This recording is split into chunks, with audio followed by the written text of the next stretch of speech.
That was a really short countdown. I thought we were going to go for far longer than that, but in the meantime, here we are. Greetings, everybody, and we're off to a flying start here on Everest Day. I'm Andrew Champagne alongside J.D. Fox. We're really excited to have you join us for something we're experimenting. We're trying something out, and what better way to try something out than by doing it live, throwing any sort of script, any sort of preconceived notions right out the window. JD did a lot of work today and over the past couple of days putting this together. Grateful to him for that. If you're here, first of all, welcome. Thank you very much for spending part of your Friday night, or in some cases, your Saturday morning with us here on the Champagne and JD podcast. We usually do a weekly pre-recorded show with interviews, handicapping analysis, and whatnot. You can check all that out on our YouTube channel. Just search Champagne and JD. But JD, tonight we're doing something a little bit different. I'm pretty pumped. We've got 3 big races coming up at Royal Randwick, Australia A in your ADW of choice.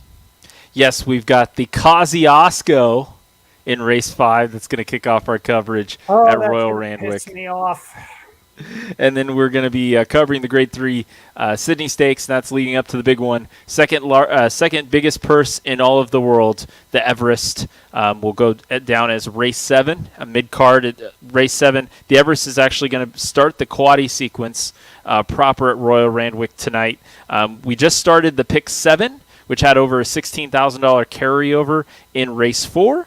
I singled. I had a horse that looked like was home the entirety of the stretch and never got there. So Andrew will give his classic hanger.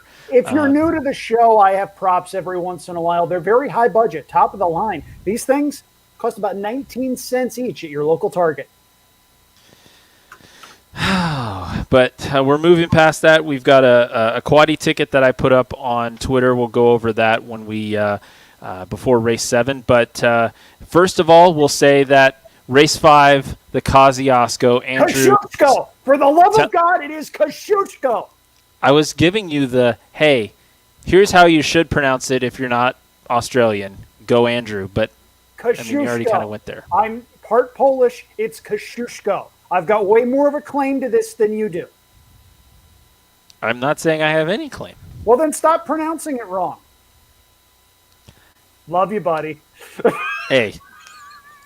Let's take a look at the field here as we are about 17 minutes from post for the Kosciuszko, and we've got a big field signed on. And for those that aren't aware, after we take a first look at this field, we'll go kind of horse by horse after this, but we'll roll through them quickly here. We'll get into what this race is, which is kind of a cool Australian new tradition that I think is something that I'd like to see in America. I don't think it could ever happen in America. I think it's a cultural difference, what this race means to Australia and the possibilities of this race in Australia. I don't know if that's necessarily going to work here in the States, but we've got the second page of graphics coming up here, and the third page is going to be on the screen shortly. But as you guys look at the field, I'll mention quickly with the Kosciuszko, or Kosciuszko, as Andrew will say. Don't overcomplicate it. Kosciuszko. So basically what we have with this race is it's a sweepstakes throughout the year. So you pay $5 for your ticket. And if you win the sweepstakes as a fan, you actually get a berth in the race. So it's a smaller version of the Everest. So instead of big ownership paying money to get a stake in the race, you pay $5 if you just want one entry. They drew them, I believe, on September 9th. And if you drew and had a lane, obviously I think a lot of ownership groups were calling you, but you had the ability to pick whatever horse you wanted to work with here, with some exceptions. This is obviously a race for country horses, so there's restrictions on. This is, I believe, a 0 races in town restriction. So you couldn't have ever raced at Flemington or Randwick or any of the big circuit tracks in Australia. But kind of a cool concept, Andrew. And do you think something like that would ever make sense in the States?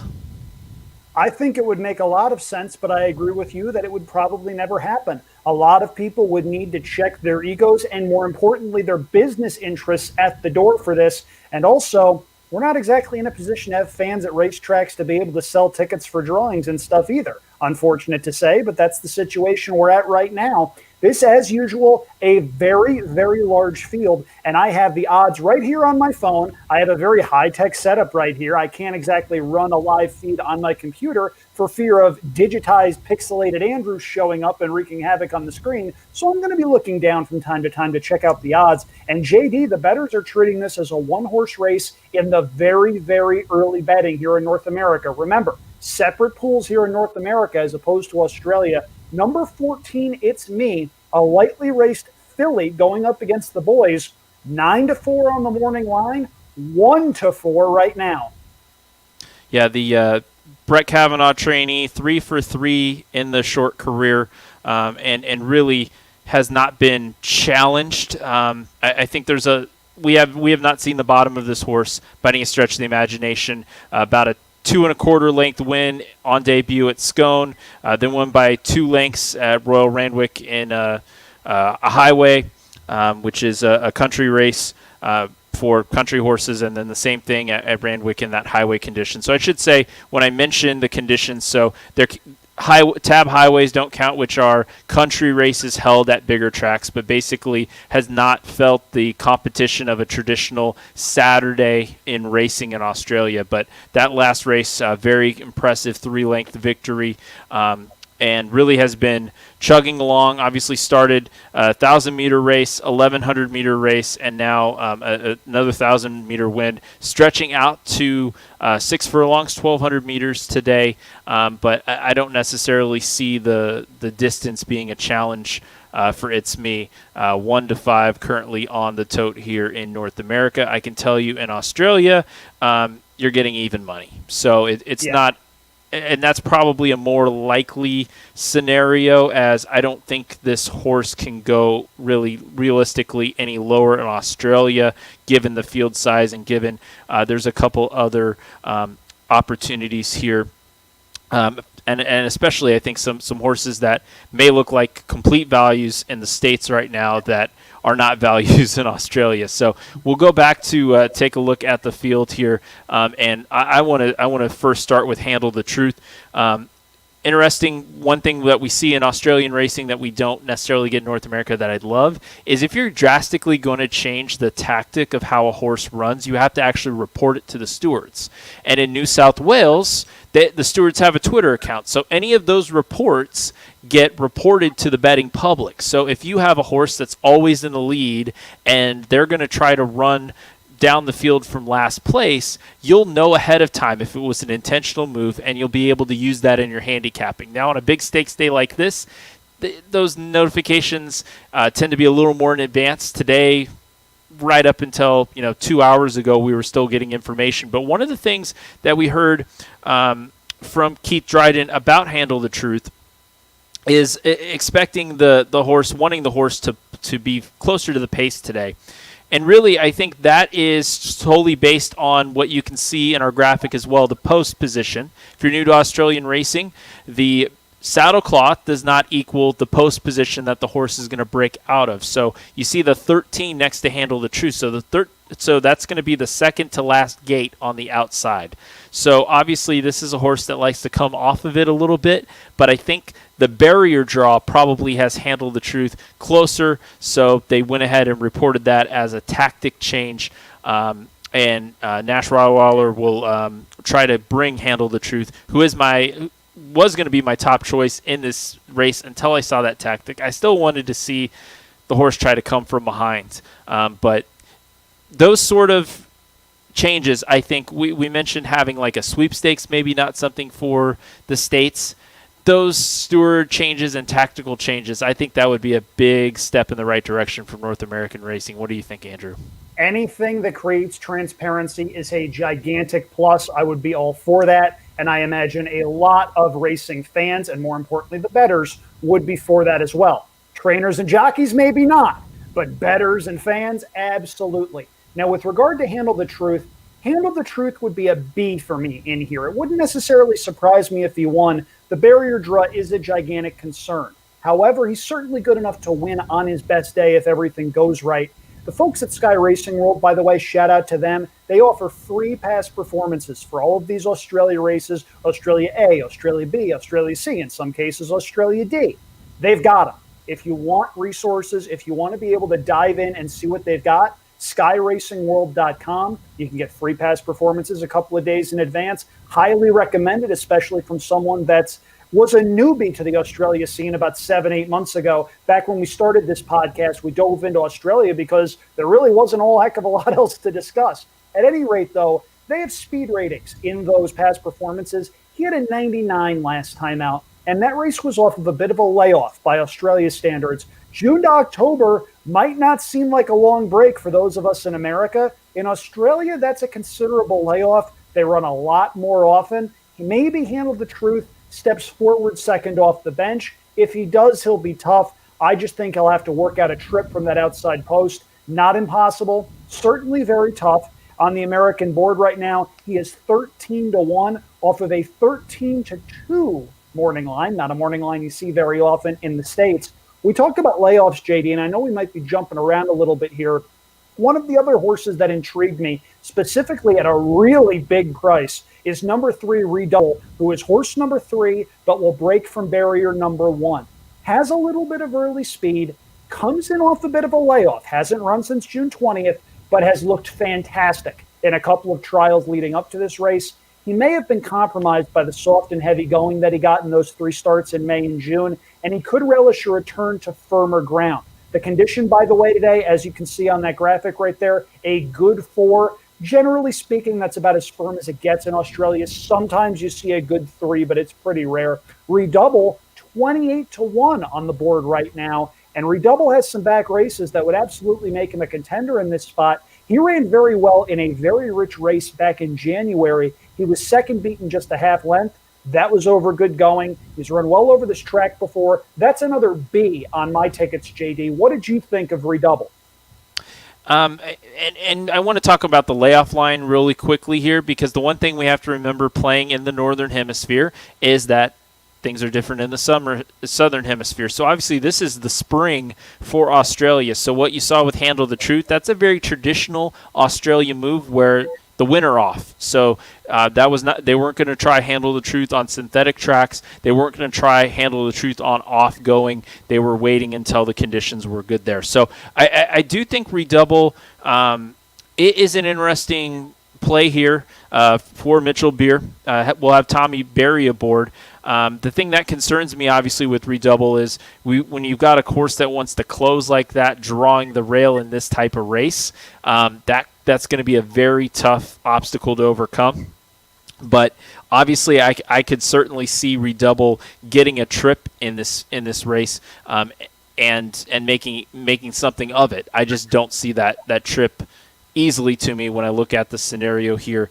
We'll mention Front Page as a scratch in this race. Big and that's probably it's a big scratch, and it's probably the other horse worth mentioning as if you're following along the odds.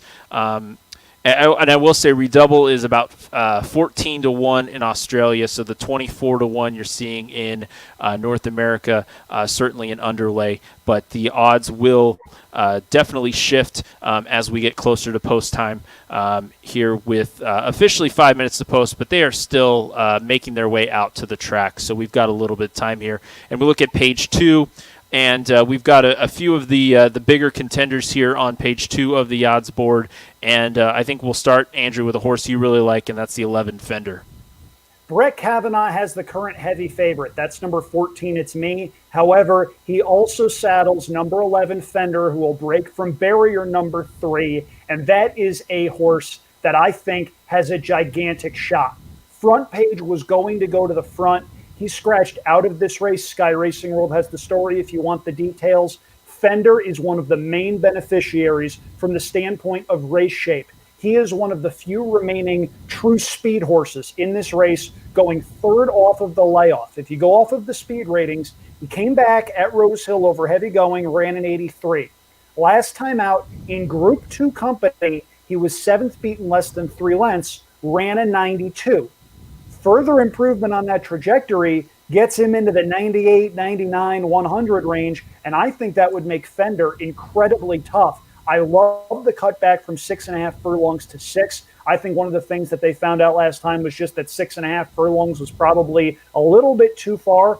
One going 6 furlongs, 2 back at Rose Hill. Yes, over heavy going, but has run well over firmer going in the past. An inside draw will certainly help that one. And I think he'll go to the front and has the potential to get very brave from that spot. He's been bet down off of that morning line. 18-1 on the morning line. Being real, we were never getting that, not anywhere close. He's 5-1 right now. I still think that's a bettable price. If we get down to about 7-2 or so, that probably hits me as a little bit of an underlay, but I certainly think he's the logical alternative if you think this is just too big a jump for number 14. It's me. And by the way, just in case anyone out there is wondering, this is not Brett Kavanaugh, the Supreme Court Justice. There is a trainer in Australia named that. I know politics is going wild on Twitter right now. Just throwing that out there. Yeah, I guess last time out, I mean, that was really the big step up in class, as had been in Highway Company and ran a benchmark 78, but kind of in with the Wolves in the Grade 2 Theo Marks. Obviously, some of the best horses in Australia. I was big on Fun Star, as I normally am, and had that singled and lost out on a big quaddie in that race when Fun Star finished second. But, Fender, it's seventh, but it's a little more than 2.5 lengths. It wasn't a terrible performance, so we'll see if Fender can rebound here. And it's me. Starting to come back a little bit in price at 1-2 currently for the 14 in the North American pool. We'll show you the last page of odds, and really there's one horse that drew in, and that's the 18 Prairie Fire, who's the longest shot on the board in both Australia and here in the U.S. I want to get our final opinions here as we're 2 minutes to post. And I want to give our top two horses in this race. And I'm going to go ahead and kick it off just because we heard Andrew's opinion on Fender. And we really, honestly, we heard my opinion a little bit on Handle the Truth as well. But I will I knew something was going to go wrong with our technology here. Feed the hamster. Yep. Feed the hamster. Yep, we'll be okay here. Live television, folks. All right, so I guess we'll just have to do this the old-fashioned way, talking to the people as opposed to relying on graphics. And naturally, just as I say that, J.D. revives the hamster. The hamster's back on the wheel. J.D., take it away. Yeah, so Handle the Truth and It's Me are my two choices here. And my now defunct pick 7, which still takes getting used to when we say pick 7. I was 1, 11, 13, and 14. So the one horse we didn't talk about that I had on my ticket is Ice in Vancouver. Another very lightly raced horse, a 3-year-old gelding, 2 wins at much lower company. But with those horses stepping up in Australia this time of year, they're really prepped and tuned for a race like this. It's tough to say that Ice in Vancouver might not run a big one. 16-1 in Australia, 23-1 here in the States for the 13 Ices Vancouver. But my top two selections are the 1 Handle the Truth and the 14 It's Me. And we'll get Andrew's selections here as you mentioned Fender, but you also like It's Me on your top two as they begin to load in the gate here at Royal Randwick. Yeah, this is going to be, I think, a really big race for Brett Kavanaugh. I think he runs 1-2, and I prefer the bigger price Fender and It's Me.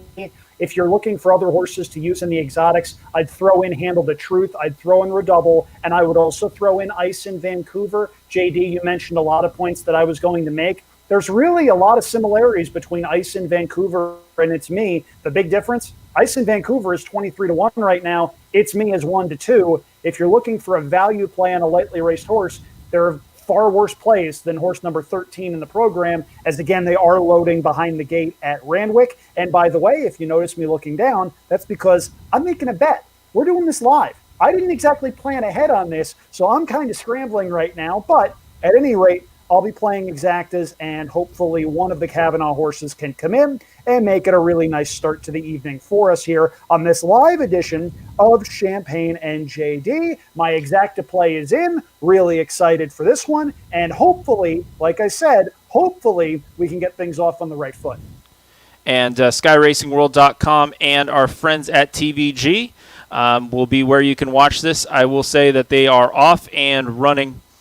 And one thing we're going to see here is Redouble did actually get a flyer, and Redouble is going to be close to the pace here, going to end up being in fourth. So that was a bit of a surprise from a pace scenario.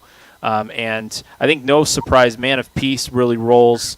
Fender inside in third. Too Big Fari, a long shot on the outside, the 9. Handle the Truth right there in fourth. In fifth, we have Alma Haha, which I know, Andrew, you wanted to make a hanger reference to because that horse has been finishing second a lot here. But I'm putting him in the winner's circle, I know, but here we are. I needed to use it. Man of Peace turning for home. Rebreaks. Rebreaks? That's not 300 still to go. And now we're going to see the 3, Redouble, coming up the inside. And finishing strong on the outsides, Handle the Truth. And from the back of the pack, It's Me is rolling. It's Redouble, It's Me, Redouble, It's Me by half a length. Redouble second, tight for third. Nice. Good start. Good start. And you know what? I'm on a little bit of a delay, so they've just hit the 200-meter mark here. I get to watch it again. This is kind of awesome. I love this. Aussie, Aussie, Aussie! Oi, oi, oi, because a 1-2 shot just won and we're celebrating. Hey, I had the bomb in second. This exacta's not going to pay bad. And Handle the Truth might have gotten third. We got a photo for third.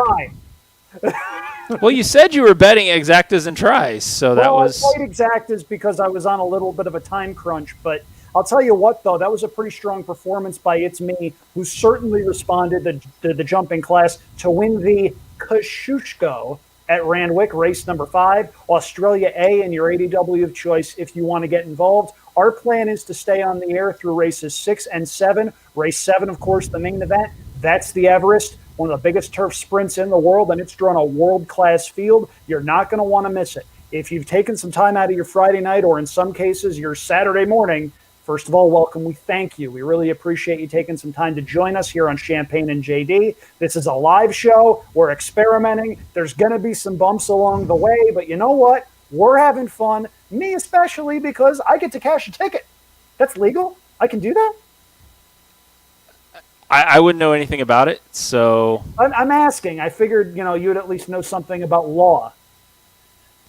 I do know about law, and that is...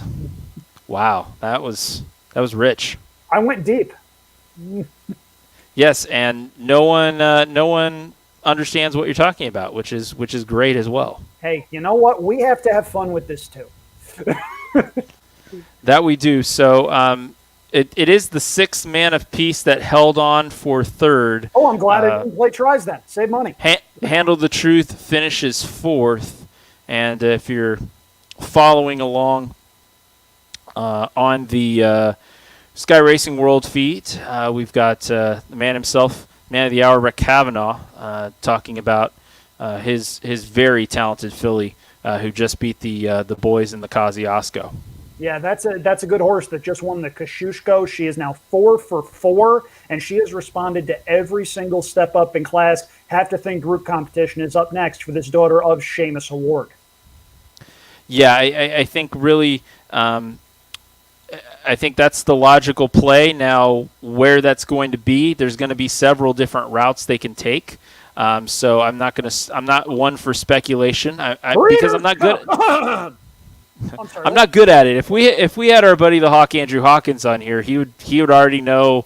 Like, okay, this is the best route. But I'm seeing like 6 different routes. I think he's a little busy tonight, personally. But how dare people be busy? How dare they? It's only the 2nd biggest racing night of the year in Australia, but we will be waiting on the results. I can say if you joined Andrew and played the exacta, I'm at least going to get the probable pay up for you, Andrew, here, just so we can bask in your glorious victory here a little bit. Let's see. We've got 14. I have to scroll, which is always fun because you did the 14. I'm sorry. Right. No, 14. Okay. If that is correct, that's pretty nice. It's 34-30. Not bad. Not bad. For an odds-on horse on top, you take that. I mean, that was an $8 play that I had with Fender and It's Me on top of each other, Handle the Truth, Redouble, and Ice in Vancouver. Fender just didn't get the lead, and it seems like that's a horse that needs the lead in order to be competitive. Was third going down the back and going into the turn and just didn't kick on with it. Handled the Truth, made a really nice run, wound up losing the photo for third. Didn't hear anything from Ice in Vancouver, but then again, turning for home, I was much more concentrated with It's Me and hoping It's Me got up over a double because, fun fact, JD, I did not box the exacta. I needed It's Me on top. I'm waiting for the final results. We'll have the full field results momentarily as they're posted from the Racing New South Wales Twitter account. That's one of the great things about Racing New South Wales is they do post full fields very quickly. You know exactly the order of finish, beaten lengths, that sort of thing. Australian racing's continuing. We've got the fourth at Doom, about a minute away. But shifting gears for a second, Andrew, we got to see one of the I don't know how to necessarily describe this horse, but I would just say one of the most fun horses to watch in America. Just did what he always does at Remington Park, and I know your dad was tuned in for it, but a big night of racing at Remington Park, and we got to see one of the best horses around do his thing. Yeah, that's Welder. Fun fact, you know what Welder's favorite movie is? Flashdance. Because there's welding going on in there. Try to keep up with me. I'm trying to, but Andrew Hawkins just retweeted me saying, interesting premise that I think dollar for dollar will get the lead. And that was a comment retweet. So that went out to all of his rabid followers. No, he said it was an interesting premise, and he's looking for people's thoughts. And let's see, the first thought is, it's from my friend Scott Marston, who says it's the only chance he has. So, hey, I've at least got one person in my pocket tonight. There you go. I will send Scott a beer in Australia. I don't know how I can send a beer being here in the U.S. to Australia, but I will do so. Just order him some Vegemite and you're good. Anyway, so back to Welder. Welder's really cool. Every couple of years, there's an old war horse that comes around, maybe not necessarily a grade 1 or a grade 2 type of horse, but a horse that runs 8, 9, 10 times a year, always tries hard, usually in the state-bred ranks. The likes of Ben's Cat come to mind. Welder's getting there. Welder, for those who are not in the know, an Oklahoma bred who has made his bones at Remington Park and Will Rogers Downs, has run in a couple of other tracks, so I believe ran at Oaklawn a couple of times. This horse is a really fun sprinter. He's versatile. He can win on the lead. He can win coming from out of it. A couple of starts ago, he won on the turf for the very first time when he looked hopelessly beaten with a 16th of a mile to go and just found the wire. If you've got time, rewatch that race. That tells you all you need to know about Welder. And he added another very easy victory tonight at Remington Park on what's a big stakes card for them. And there's my dad. Hi, Dad. Thanks for watching. We appreciate it. Yes, I mentioned Ben's Cat. And I missed this one earlier from Tom North, put $5 on It's Me, and that's not the biggest win we will see tonight, but that's still a win, and that's what matters. Yes, and what matters more than that is the ability to get involved on some of these races. Look, I was an Australia convert. Back in March when J.D. was preaching Australia to me, I rolled my eyes pretty hard. Then I started handicapping these races, and I went, wait a minute. These are full fields with 20-cent multi-race exotics. These horses run every 2 weeks. And once you get the whole post-draw isn't equal to the barrier thing down, it's a blast. This is a lot of fun. And when Australia gets going and has a big card, it is a lot, and I mean a lot of fun to watch. Not least of which because, look, when you hear about 20-cent pick fours, a lot of handicappers will roll their eyes. They'll say, oh, that's gimmicky. I'm not going to play that. There's no return in that, whatever. That's not the case.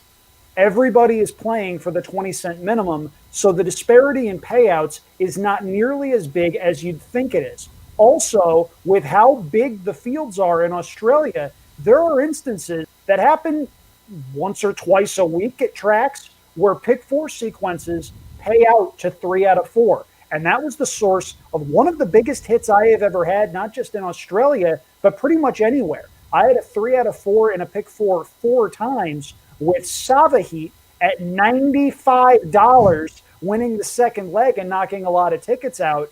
You don't have to spend a lot of money in order to be alive for a big score in Australia. Sky Racing World has a lot of resources available for you to use. If you're ever in need of a break from the North American circuit, and look, everybody's been there. Everybody has been in situations where you're going, okay, everything I do at the windows is wrong. Maybe I need to step away or do something differently. This is the something different if you're in that sort of mindset. I can't recommend that highly enough, and I am not just saying that because I just hit the exact day in the Kosciuszko. And you mentioned Savahit. So Savahit on Wednesday ran at Caulfield, which is the other big card that's going on tonight, Caulfield Cup. For some of North America, that is not a race that you're able to bet on, and that's one of those rare cases where right now, obviously Arizona, I have weird things, but that is one of the few. We mentioned Sky Racing World. Sky Racing World does not have the contract for Caulfield, so it's Monarch owned. So your mileage may vary, but that's a great card if you're following along at Caulfield. But Savahit in the return to racing finished fifth was $31 in the market, and that kind of tells you that there's a story. Andrew's going to remember that horse, and I'm going to obviously just continue to remember her brother Savakul and the amount of money that he has cost me over his career. One other thing interesting of note on racing Twitter from late in the Kosciuszko, very late bet on Tab, $48,000 at $2.10 on It's Me. So that was an investment for almost no return, and they had to sweat out a half-length win. Just throw it in a bank. Throw it in a bank and get 10% interest. That's what you need to do. Now, you mentioned horses that have cost you a lot of money. Well, a horse that cost me a lot of money is actually running next in race number 6 at Randwick. This is a horse that I will be cursing until the end of time. I am referring, and JD knows this already, to horse number 3, Tactical Advantage. Tactical Advantage has won once to this point in the season. That one time that horse won came when that horse ran down a horse named Valami. I like Valami a lot. I thought Valami was lone speed, was 5 or 6 to 1, decent price, was a single for me in everything, and I mean everything. We did a podcast with Gino Baccola where we actually relived this race. If you want to look and laugh at my pain, it's up on our YouTube channel. I'm sure we can find it, but it's just I have nightmares about that race. I've had nightmares about a lot of races this year, JD. I've had nightmares about that one. I've had nightmares about the Kentucky Oaks when it looked like Swiss Skydiver was going straight by. I had nightmares about the Preakness when it looked like Swiss Skydiver was folding, and I had it the other way. And you're actually pulling this up, aren't you? I was going to, and then I realized that it dragged over into the screen, so maybe I won't now. Thank you, Lord. Anyway, Tactical Advantage running next in race number 6 at Randwick. This is the Group 3 Sydney Stakes for horses going 1,200 meters, or, if you speak American, 6 furlongs. It's a good track tonight at Royal Randwick, Australia A, and your ADW of choice. Tactical Advantage, shockingly enough, not a horse I used in this race. And JD, we differ on this race pretty significantly because I am drawn to the 2 horses on the inside. Number 1, Deprive, and number 2, Special Reward. I just think those 2 are very logical as far as betting favorites are concerned. Deprive goes second off the bench. Special Reward maybe gets a little bit of class relief and gets back to good going. I think the 1 and the 2 are going to be very tough to beat in this spot, though I do think there are opportunities to potentially make some money with a price or 2 underneath. Yeah, there's a couple of prices that I actually like in this race, and I'm just too deep in my defunct pick 7, which 6 of 7 doesn't pay, but I've been really trying for 6 of 7. I was 5 of 7 last night. So I feel like, 6 to 7's bound to happen one of these days, and then maybe I'll hit all 7. But That's the spirit. Of the horses on this page, I think Signori Fox is a good value at $50 in the market in Australia. I have not seen the first click of odds, as they would just be posting 42 to 1. 42 to 1 here in America. Yep. Yeah, so you're It's Me pays 310, 260, 210. Redouble pays 1450, 870. Man of Peace pays $7. Dollar Exacta 14.3 pays 17.15. Dollar Try 14.36 pays 230.80. Dollar Super 14.361 pays an amount that just went off of my screen. So let me pull that back up here. Pays oh boy. I'm going to wait for it to come back on my screen, because the other screen I have it on, it gives the 20-cent payout, and I'm not. It's paid. It's over $800 for a dollar. It paid $163.20 for 20 cents. The early pick 3 for the 20-cent denomination for 3 of 3 paid $9.66. Oh. Well, it's fun. You can buy a meal at Wendy's for that. Yeah, it was a little chalky, as we had.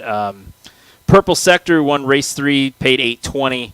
Forbidden Love won race 4, paid $5.50, and obviously It's Me in race 5 paid $3.10 for Brett Kavanaugh.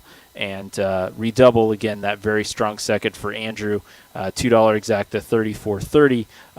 A nice start to the evening for Mr. Champagne. And you mentioned, Andrew, that we see this race quite a bit differently. And I'm drawn to the 2 mares in the race, Irithia and Adelong. They are the 10 and 11 saddle cloths. Irithia draws the number 2 slot, and Adelong draws the 7 slot in the barrier. And really, Irithia is kind of an interesting story here. Coming off of the layoff, I really think that this race is going to be won by somebody near the front. So you're looking at the speed map, and Special Reward does fit that bill, Andrew. And Special Reward, especially drawn outside, I think there's a chance that there could be some early involvement there. But I think Irithia from the 2 spot has Prime Candidate right inside, and Prime Candidate's probably the other contender that I think has a chance to lead. But you'll notice here, Bjorn Baker is the trainer of both. So obviously you're not going to send both of your runners in this race as fast as they can go and ruin the other's chances. So it'll be very interesting to see who takes the lead there. But I think of those 2 chargers, I do think Irithia is the stronger of the 2. Again, coming off the layoff, this is a horse that's ran 35 times, 8 firsts, 8 seconds, 4 thirds, just solid, shows up every time. 2 trials. Coming back here, everything you want to see in a trial. Very easy half-length second places coming off of a spell. Finished the fall campaign June 13th at Eagle Farm in the Dane Ripper. Only lost by about a length and 3/4, but ended up finishing 8th in that race. Got the front late, but was taxed very heavily to get there and couldn't hold on at 1,400 meters. I like to turn back to 1,200 meters first up. So when we get to our plays a little bit later on, Andrew, you will likely see Irithia up top for me in this one. We talked about the wagering menu quite a bit in Australia, and playing today ended up being a bit of a challenge based on we obviously have a wagering menu that's exclusive to North America for these races. This is not the same wagering menu that they have in Australia, obviously. And I know, Andrew, originally, you looked at this great card and you had some trepidation based on the wagering menu as we get ready to the for the 6th tier, the Sydney Stakes, because you're very limited in the ways you can play these couple big races here in the middle of the card. Well, you know what? It actually worked out in my favor. Full disclosure, I ran it a little bit in a conversation that we had in our highly organized pre-show meeting about the lack of an all-stakes pick 3. Well, you know what?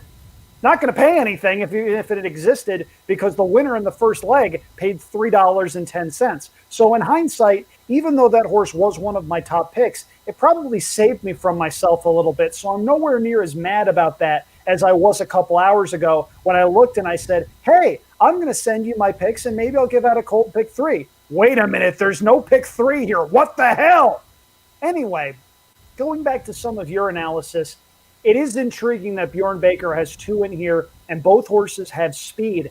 I actually like Prime Candidate a little bit more than your top selection here. Prime Candidate cuts back in distance from 7 furlongs to 6, does get a class test, has to be noted. This is a horse that's been running in benchmark 88s, has won 2 of the last 3 starts, though, comes in off of a career high speed rating of 98. And I think there's a scenario where Prime Candidate goes early and nobody goes with him. And if that's the instance, I think Prime Candidate has a chance to spring the upset by getting brave and forgetting to stop. So Prime Candidate will certainly be on my tickets, especially at what figures to be a pretty juicy price. I get the logic with Erythea. Got to tell you, even though it's conventional practice, the layoff scares me a little bit. We're seeing horses come in second up as opposed to horses that are coming in off of layoffs. And when it comes to Australia, I understand that this is something you see a fair bit, but it still scares me a little bit that this is a horse that hasn't been out of the barn since June. Yeah, again, I'm not as concerned just based on the seasons because it is very the seasonality of Australian racing where you're going to have a lot of heavy tracks. You're going to run on tracks basically exclusively that would be washed off the turf if they were taking place in the United States, or you're going to be running on the synthetic surfaces, the Tapeta surfaces, depending on where you're running as your horses, sand, we see some interesting surfaces in the winter in Australia. So, again, time of year I'm not as concerned with, especially when you've got 2 barrier trials under your belt and 2 barrier trials that were fairly impressive as the horses have reached the saddling paddock at Randwick. We're 12 minutes away from race number 6, and I am putting together... Really Andrew? Quick, yes. I'm looking at this board, and it makes no sense to me. I need to be honest with you here. I understand we're very early on in the wagering. We've got 11 minutes to post. Number 8, Trumbull, is the 3-1 favorite right now. Actually, I'm sorry, the 3-1 second choice. Number 1, Deprived, just took a pretty big dive in the wagering, of course. Right as I said that, the board starts to make sense. So Deprived is now favored. Trumbull is still the 3-1 second choice. Tactical Advantage is the third choice. I don't get that at all. I had a question, though, and I didn't mean to sidetrack you, but this was something that I had meant to talk about after mentioning Prime Candidate. What do we make of number 4, Standout, in here? When Standout is right, he's certainly a contender to win, but he's a feast or famine horse, judging by the form. The race 2 back in Group 2 company, he's 5th, beaten less than 2 lengths, earns a 104 speed rating off of a very long layoff by Australian standards. The race 2 back, he regresses to an 86. And this is a horse that in the past 5 starts has speed ratings of 109, 63, 35, 104, 86. If 104 or 109 Standout shows up, he's got a big shot. If 86 speed rating Standout shows up, probably not. If 63 or 35 shows up, absolutely not. That one's 9-1 right now, and that's a very, very perplexing horse to me. And the 35 is the outlier, vetted after that race, potential throat noise issue, and that's what led to the 154-day layoff. That was the all-age stakes, a big Grade 1 at Royal Randwick, and took the time off and got back in the shorts. Lost to Classique Legend, Eduardo, Bivouac. Those are all horses that we're going to be seeing in the Everest in the next race. One of the cool things about this sequence, I'm going to put a pick 3 up that starts here in race 6. But one of the cool things and why we wanted to highlight these 3 races, race 5, 6, and 7, is obviously we have the Kosciuszko. There you happy, Andrew. The Sydney Stakes. I'm so proud of you. And the Everest, and they're all 1,200-meter races. And I think that's fun because what you can see is there's some commonality in form lines now between the Sydney Stakes and the Everest. There obviously wasn't going to be much with the country horses and the Kosciuszko to this. But you get a chance to see from a a betting standpoint, if you're not playing a multi-race exotic, you can see form lines a lot of these horses in some of the big stakes that you see the Everest horses in, and you can make some comparisons. And maybe somebody will flatter an Everest horse here in the Sydney Stakes, and I think that's one of the cool things about this. As I'm putting together, I'm typing out a wager on the fly, Andrew, and I've tried to punch it in a few times. Again, this is the first time we're doing this live. This is not the normal software we use. I mean, I can give 8,000 different excuses, but I do have a pick 3 here that's going to start here in race 6, and we are going to go with the $1 wager. Again, 20-cent base, but obviously here with the dollar wager, this is going to cost you $16. If you wanted to play it for 20 cents, it will cost you obviously significantly less. It will cost you $3.20. 3 times Yeah. I was told there would be no math, but yeah, $3.20 is about right. So, and basically here giving away a little bit of, and you guys have already seen my probably seen my quaddie and my pick 7. So it's not like I'm giving away the farm here with what I think about in the Everest. We're going to talk about the Everest at length. I do want to touch on the Craven Plate, which is the Group 3 event that's happening in race number 8, which is not a sprint. It is a mile and a quarter on the Good For turf surface. And in that race, we're going 2 deep. Star of the Seas has been a star in the career, but threw a clunker last time out, is the favorite and will be the favorite in the States, favorite in Australia at $2.40. But the horse I like, the horse I have on top, is the 3, the Candyman, for Peter and Paul Snowden with Tim Clark aboard. And really, the Candyman's coming off of the Epsom, and obviously that was a bit over the Candyman's head. Still ran 6.6 lengths behind the winner, which was Probabile, in a very impressive performance for the mare. But that was a big $1 million event, a little above the Candyman. But you look at some of the efforts before, and I really think the Candyman is taking the jump, but I don't think it's a crazy jump for this horse, which is a stakes horse, just not a group stakes horse. But I like the opportunity to lead here. I do think that Tim Clark can pop the gate. Barrier 10, I'm not too concerned about because, again, I think this horse gets the lead, so I'm not super concerned about the outside draw. I think that really makes it pretty simple for Tim Clark, who, again, one of the better gate riders in Australia, to just push forward and go with that. So $16 play if you're curious. I'll throw that up one more time before we get ready here with the Sydney Stakes. We'll throw the field graphics back up again, Andrew, and we'll talk a little bit about the odds board again here in the U.S. as we look at those first 7 horses, 6 betting interests. We now see that Deprive is your favorite now at 3-2. The 2 special reward, a horse you like quite a bit, Andrews, is sitting at 9-1 here in the U.S. Tactical Advantage, a horse you cannot stand, is 7-1. Standout is 5-1. Signori Fox is 61-1, and Military Zone is 24-1. Again, that's your first page of horses here, and we'll put the second page up and give you an odds update. Trumbull is still taking money, and I'm not super shocked, but at 5-2, that is a little below what we would expect going into this race.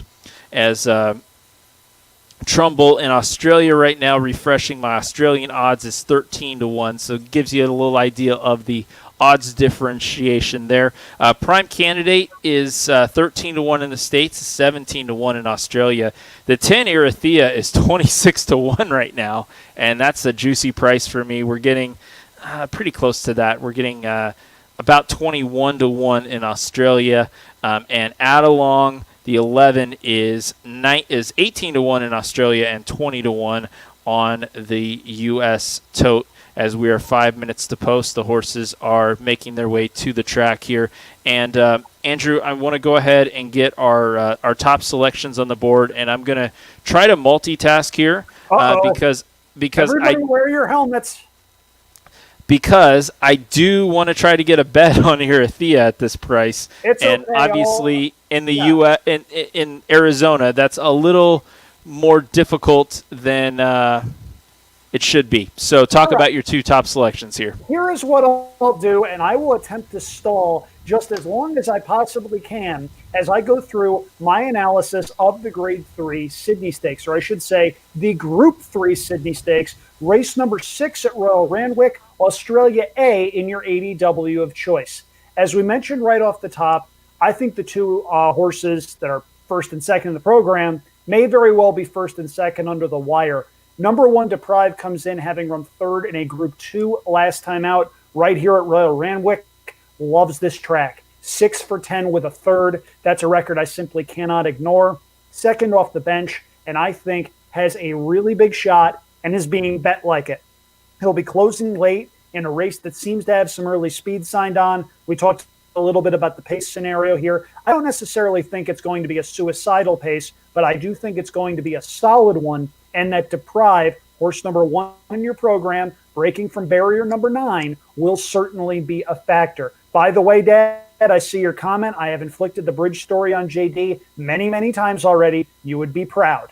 Anyway, my second selection is number 2, Special Reward, as mentioned. And Special Reward is 7-1 right now, going off of what I'm seeing on the tote here.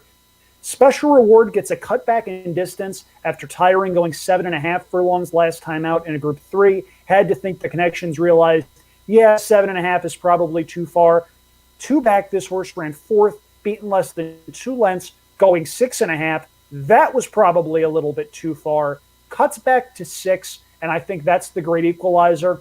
I'm not crazy about the barrier draw. We'll break from barrier number 10 in this field, but I like that he has tactical speed and doesn't necessarily need the lead. I think that is huge. I think that's going to give him a shot at a prime stalking trip. I would key those two on top of exactas, 1-2 with 1-2-4-9. And because the will pays are a little bit low with the 1, I would also box 1 with 2-4-9 and 2-4-9 with 1. That's my analysis of the Group 3 Sydney Stakes. JD, did I buy you enough time? Yes, I have made my wagers. I put my pick 3 in, which again we'll put up one last time on the board. Irithea and add along the 2 mares. Obviously, I've given a case for both of them. They're both long odds. Put them underneath if you're making exacta and trifecta plays. But, maybe I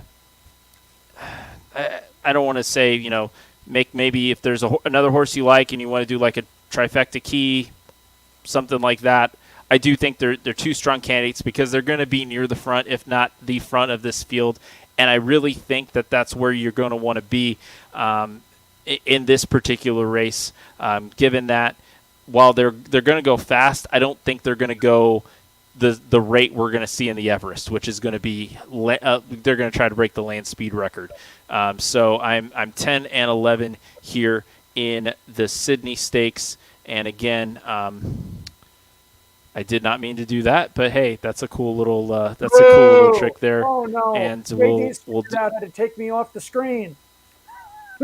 We're a minute to post as they're circling behind the gate at Royal Randwick. We've got some great views, as always, from the Sky Racing folks in Australia and obviously here in the States on Sky Racing World, and also available on TVG if you want to watch the race. We'll try to comment. I don't want to get in too much trouble for giving a race call. I maybe got a little too close to a race call last time, but I think you enjoyed it because I called out your horse. Horse was running up the rail. I saw it and tried to get you home. And I got to see it again because I'm on a little bit of a delay here. For those of you just tuning in, I'm not going to overload my computer and allow for the return of Pixelated Andrew, who you can see in several past editions of the Champagne and J.D. show on YouTube. So I'm watching it on my phone, and there's probably about a 20-second delay between when J.D. sees it and when I see it on my phone. So I actually got to live that twice, which was pretty darn cool. Yeah, the other thing, if you're following along with my quaddie, Julian Rock, my single in the last leg, has just scratched out of the race. That's not good. So we're going to retabulate it and try to get something new for you guys after this race as they're loading into the gates. It is the Group 3 Sydney Stakes. Of the 3 races we're covering tonight, this is race 2. This is the only group competition as I don't think we're going to see any of the races become group rated that are these weird invitational buy your slot sort of scenarios, because it's not open to all, and that's going to be really tough to get in front of the committee. Obviously, they have to be races for a few years to even be under consideration, but I don't know if that's going to happen based on what I know of the circumstances, as we've got 2 back left to load here at Royal Randwick. Just a beautiful turf course and a beautiful place that I hope to visit one day once all of this pandemic terribleness steps aside here. So they're all in and they're off. And of the 2 horses, we said there was going to be one of the 2 Bjorn Bakers on the lead, and it is Prime Candidate, and Prime Candidate is rolling up front. Yep. And Adelong is going to go with. Actually, Adelong is going to try to take the lead here. And settling back as special reward to having to tap on the brakes was Britton Abdullah. And Irithia and a nice stalking 4th for Josh Parr. Not necessarily where I wanted to be, but still can have a shot here. Deprive is second to last. Deep Closer, as expected. Didn't get a terrible start, but will now have a wall of horses, though. This is going to be very interesting down the stretches. Prime Candidate's really had it his own way. And we got to see, somebody's got to try to track Prime Candidate down. Adelong's making an effort on the outside, and here comes the Trumbull money was the smart money. Trumbull is shot out of a cannon with 100 to go, and coming in strong as Standout, but it will be not enough as Trumbull will win. Standout in second. Finishing third will be Signor Fox, who I mentioned as a long shot chance, and the favorite, Deprive, ends up at even money in the States and finishes in fourth.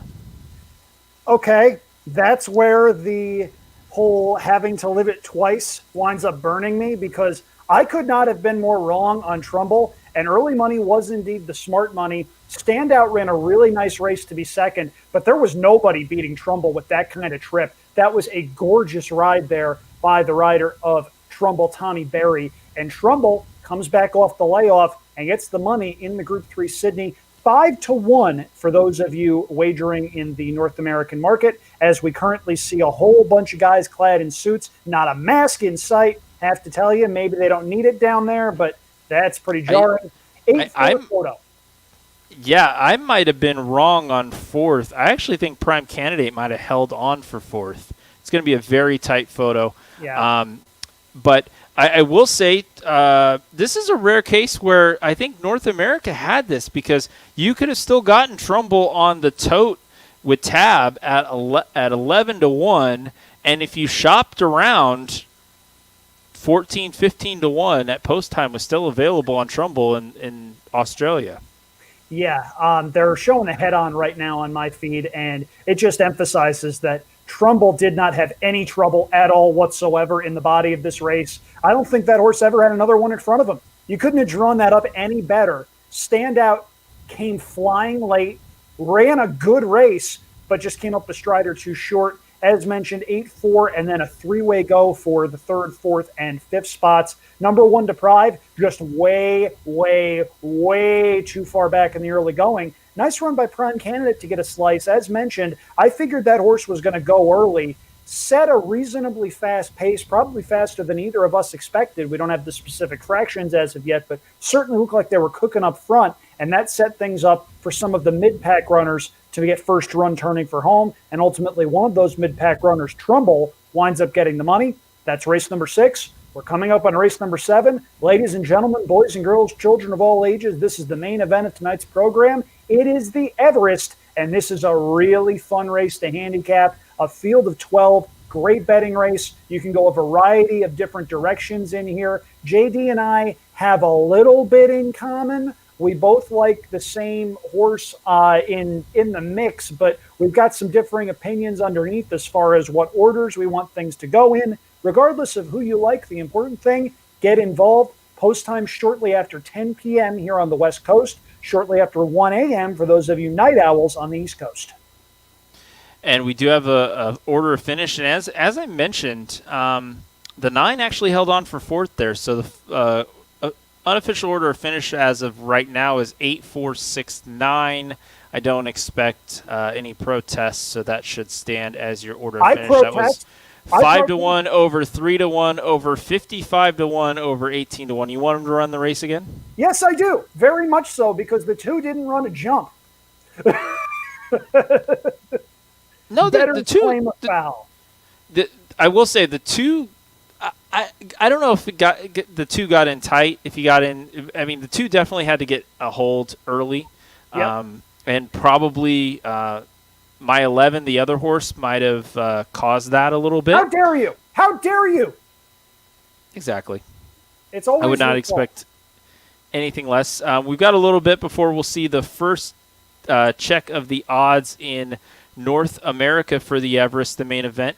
But we will take a look at the field here early, Andrew, as we still have a long time to go for post. And this one, as I'm getting the official post time in case it's been updated here, we are they're going to let this one drag. We might have to take a coffee break or something, Andrew. We got 44 minutes to post.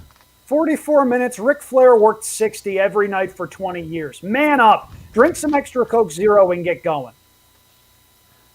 I will. And what we've got here is we've got the field. I did not put the also eligibles on our graphics because they were never in this race. They never drew post positions. They were not really a factor. So Nature Strip is the favorite in was the favorite in Australia. Actually, the betting has changed. Classique Legend or Classique Legend. Everybody we hear both pronunciations for that horse. I'm so not like sure. Kosciuszko and Kosciuszko? Kosciuszko. Close enough. That's 3 for those of you keeping track at home. Is basically now at 4-1. Nature Strip is 9-2 essentially in Australia right now, and then we go to G-Tra, the 7, at 6-1 in Australia, and Libertini is hanging around at 8-1 on the board here. So we've got a field of 12 in the Everest. Again, this is the Australian equivalent of the Pegasus. So in Australian dollars, this is a $14.9 million race, and it will go off here in 43 minutes. We'll take a look at the second page here and show you the remainder of the field. As Eduardo, a horse we've actually lined up with a lot on this show, being able to talk about a good pace setter. Again, if you joined us before the running of the last race, my pick that dollar for dollar was going to get the lead in this race has drawn some interest from the Australian racing world. A couple of people agree, a couple of people disagreeing, and a couple of people basically saying, hey, dollar for dollar may get the lead, but it's going to finish 30 lengths last. That might be the case, but definitely Tofani, Libertini, and Hot Brian Herr, a horse we talked about a few weeks ago that took a lot of money in a stake and ran in place for the entirety of the race, is taking money today. And the filly, I don't get it. Andrew, do you get it at all? Not at all whatsoever. I didn't get it last time. I don't get it now. I understand Chris Waller's presence is probably moving some money. Chris Waller, probably the best known of the Australian conditioners to the North American racing fan circuit because he trained Winx. By the way, some lousy news about Winx this week. She wound up losing her foal. Very sad story. Obviously, our well wishes and condolences go out to Team Winx for that one. But going back to Hot Brian Herr, I don't get it. I think she is several cuts below their best horses in this race. I think if she is trained by anybody else, she might well be the longest shot on the board. I want no part of her in this spot. However, the mare to her inside Libertini, I want all of, especially at that 8-1 price. If you're giving me that 8-1 price right now, I'm absolutely sold. Libertini, spoiler alert, you know what? We're 40 minutes out. I don't care. I'm going into my analysis of this because we're going to wind up repeating ourselves 2 or 3 times anyway. So I'm just going to get the ball rolling on this. Libertini's my top pick, and it's a pretty simple reason why. When she gets good going, she's one of the best horses on the continent. She's 5 for 5 over good going. There's not a blemish on that record. She ran a huge race to win a Group 2 in her first start off of a long layoff last time out. My one main concern, the barrier draw. She's horse number 11, breaking out of barrier number 12. But that's baked into the price a little bit, I think. And if I'm getting 8-1 at post time, I'm absolutely getting down on that. Yeah, and it's funny, we talked about what Libertini is in Australia, and then the first click of the odds board here in the States, same thing, 8-1. So the automated morning line, which if you're not familiar with Australian racing, works like some harness tracks, where it's kind of a automatic formula that spits out a morning line, had Libertini at 6-1. Classique Legend opens at 9-5. Nature Strip 4-1. Gitra at 7-2. Behemoth at 9-2. Libertini 8-1, and then double digits everybody else. Trekking 18-1. Santa Ana Lane, who I projected with Andrew Hawkins would somehow wind up in this race, and what did you cash a bet on that? You should have. I got to find this sort of action, but we basically gave out who we thought was going to be in the field, and then I said, but Santa Ana Lane will end up over one of these horses, and that's exactly what happened. Santa Ana Lane 23-1. Bivouac, a horse you've liked in the past, Andrew, 23-1. Eduardo, a horse that I'm generally all over, but don't like in this spot, 33-1. Tofani is 66-1. Hey, North America doesn't like Hot Brian Herr, 46-1. And dollar for dollar, a horse I have on my ticket is currently 97-1. 97-1? Mm-hmm. Hey. In a 12-horse field. It's early betting, but you know what? If you can get that price, I'm not going to talk you off that horse. I can't do it. 98-1. Much as I would want to talk you off of that horse because it makes absolutely no sense, I can't talk you off of that horse because if you like a horse at 98-1 and you don't play it and that horse wins, can you imagine the pain and suffering? The value of that horse over the 80-1 you're getting in Australia currently, that's exceptional value. That's an extra $36 in your pocket. Yep. I mean, it's one of those situations where you have to think that on Saturday at Belmont Park, someone somewhere found something they liked in a 96-1 shot. And I'm not talking Belmont in Australia. I'm talking Belmont in New York. There was a Rob Falcone horse loose on the lead, winning by 3 or 4 lengths in mid-stretch. Here comes this 96-1 shot, rolling like Forgo if Forgo liked the turf, and wound up getting up in the last possible jump. You have to think someone somewhere liked that horse, didn't play it, and wound up drinking a lot that night. I mean, it has to. For those of you who knew the story. Which, let's see. Do we even have this many? 5 is the number. So you know what? We're not going to go there. We're going to take the high road, and we're not going to go there. So at any rate, yeah. If you like a horse at that price, I don't care what circuit it is, Australia, New York, California, Hong Kong. If you like that horse in any possible way, if you think there is a greater than 1 in 100 chance that horse wins, you put $2 to win on the horse. You just do it.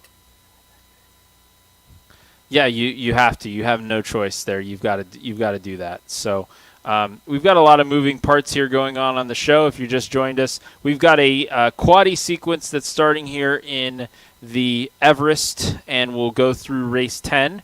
But I had a single in my play of the card in race 10 just scratched about 20 minutes ago. So I'm trying to get together a new quaddie for you guys, and that, of course, starts with me canceling my previous quaddie bet. So that part has been taken care of. Okay, good. Progress. You mean you don't want to rely on who the public likes as their favorite, as your single, as the one horse you want all of your hopes, dreams, and aspirations riding on? You don't trust the public? I don't trust the North American public in a race in Australia. I would at least know in North America that it's likely something that makes sense. But in the 10th race tonight in Australia at Randwick, which is a benchmark 88 compared to all the stakes company that we're running, anybody could be favored in that race versus what's on the Australia board. And it's a pretty wide open board in Australia as well. Okay, 10th race at Royal Randwick, you're saying? 10th race at Royal Randwick. Are you gonna do some on the fly handicapping here? Who's scratched? The 5. Okay, the 5 is out. Are there any other scratches that we have to know about here? The 7. Okay, 5 and 7 are out. Yes. All right. This is going to be one of those times.